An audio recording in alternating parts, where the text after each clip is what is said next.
பிஜேபியுடைய முன்னாள் மாநில தலைவர் திரு கே அண்ணாமலை அவர்கள் புதிதா ஒரு அரசியல் இயக்கத்தை ஆரம்பிச்சிருக்காரு. அதுதான் இப்ப தமிழ்நாட்டு மக்களிடையே ஒரு பேசுபொருளா மாறி இருக்கு. அத பற்றி விரிவா பார்க்கலாம். நெட்வைஸ் நேயர்களுக்கு வணக்கம். நான் உங்க ஸ்ருதி. இது நெட்வைஸ் ஒரிஜினல்ஸ். இன்னைக்கு நம்ம பார்க்க போற விஷயம் என்ன அப்படின்னு பார்த்தா, பிஜேபியோட முன்னாள் மாநில தலைவர் திரு கே அண்ணாமலை அவர்கள் புதிதா ஒரு அரசியல் இயக்கத்த ஆரம்பிச்சிருக்காரு. அதாவது அரசியல் கட்சியாக இல்லாம அரசியல் இயக்கமா ஆரம்பிச்சிருக்காரு. அந்த இயக்கத்துக்கு நாங்கள் தலைவர்கள் அப்படின்ற ஒரு பெயரையுமே வச்சிருக்காரு.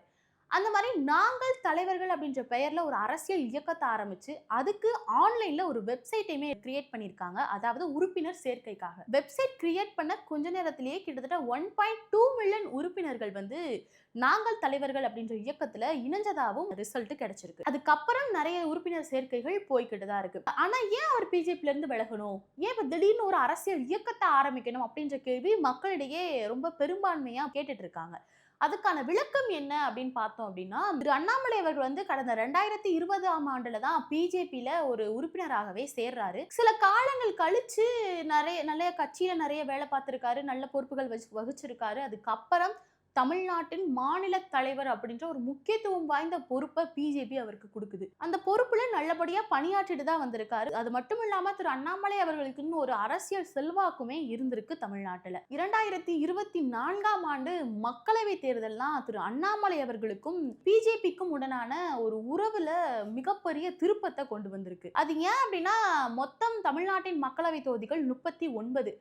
அதுல கடந்த 2024ஆம் ஆண்டு தேர்தலில் திரு அண்ணாமலை அவர்கள் கோவை தொகுதியில பிஜேபி சார்பில் போட்டியிடுறாரு. பிஜேபிக்கு ஆப்போசிஷன் பார்ட்டியான திராவிட முன்னேற்ற கழகம், அதாவது காங்கிரஸ், திராவிட முன்னேற்ற கழகம் எல்லோரும் சேர்ந்து 39 தொகுதிகளில் திராவிட முன்னேற்ற கழகம் நேரடியாகவே 22 தொகுதிகளில் போட்டியிடுறாங்க.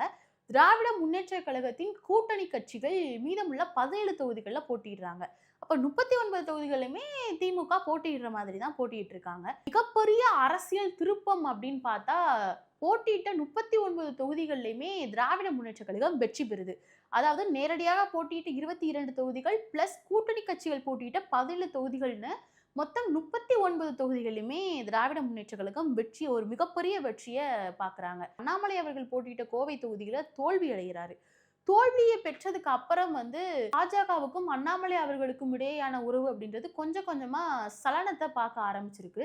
இத அண்ணாமலை அவர்களே சொல்லியிருக்காரு. பாஜகவுக்கும் தனக்குமான கருத்து வேறுபாடுகள் கடந்த 18 மாதமாவே இருந்துட்டு வருது அப்படின்றத அவர் குறிப்பிட்டு சொல்லியிருக்காரு.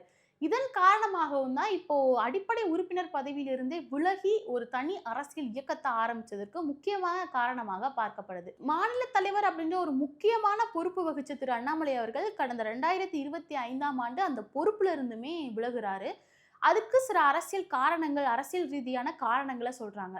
அதன் பிறகு அந்த தமிழக மாநில தலைவர் அப்படின்ற பொறுப்புக்கு நயினார் நாகேந்திரன் அவர்கள் பதவியேற்கிறாரு. திரு அண்ணாமலை அவர்கள் அதுக்கு பிறகுமே பிஜேபியில தான் தொடர்ந்து செயல்பட்டுட்டு வந்திருக்காரு.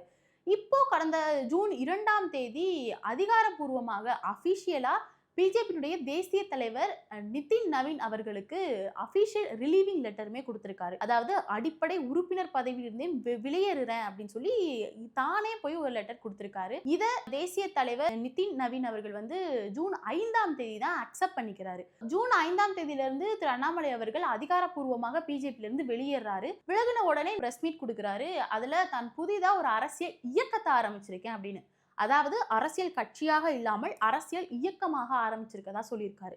அந்த இயக்கத்தின் பெயர் தான் நாங்கள் தலைவர்கள் அப்படின்னு. அதுலயும் உறுப்பினர்கள் லட்சக்கணக்கில் ஜாயின் பண்ணிட்டு இருக்காங்க.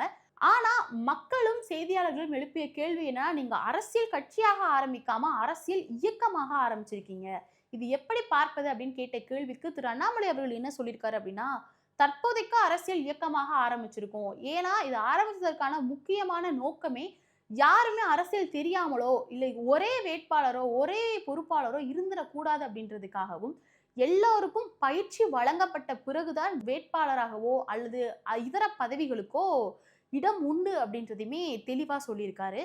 இதுல அரசியல் இயக்கமா தற்போது இருந்தாலும் அடுத்து வரக்கூடிய பொது தேர்தல்ல கண்டிப்பாக அரசியல் கட்சியாக இது மாறி போட்டியிடும் அப்படின்றதுமே உறுதியளிச்சிருக்காரு. இந்த வகையில பார்க்கும்போது இது தமிழ்நாட்டு அரசியல்ல ஒரு மிகப்பெரிய திருப்பமாக வருமா வராதா அப்படின்றதுமே கேள்விக்குறியாக தான் இருக்கு. திரு அண்ணாமலை அவர்கள் ஆரம்பிச்ச நாங்கள் தலைவர்கள் அப்படின்ற அரசியல் இயக்கம் அரசியல் கட்சியாக மாறி பொது தேர்தல்ல போட்டியிட்டா அவர் வெற்றி பெறுவாரா மாட்டாரா, இது தமிழ்நாட்டு அரசியல்ல ஒரு திருப்பத்தை கொண்டு வருமா வராதா அப்படின்றத மக்களாகிய நீங்கள் உங்க கருத்தை கமெண்ட்ல சொல்லிட்டு போங்க. இது போல நிறைய அரசியல் ரீதியான விஷயங்களை தெரிஞ்சுக்கிறதுக்கு நெட் ஐஸ் ஒரிஜினல் சேனலை சப்ஸ்கிரைப் பண்ணிக்கோங்க. நன்றி.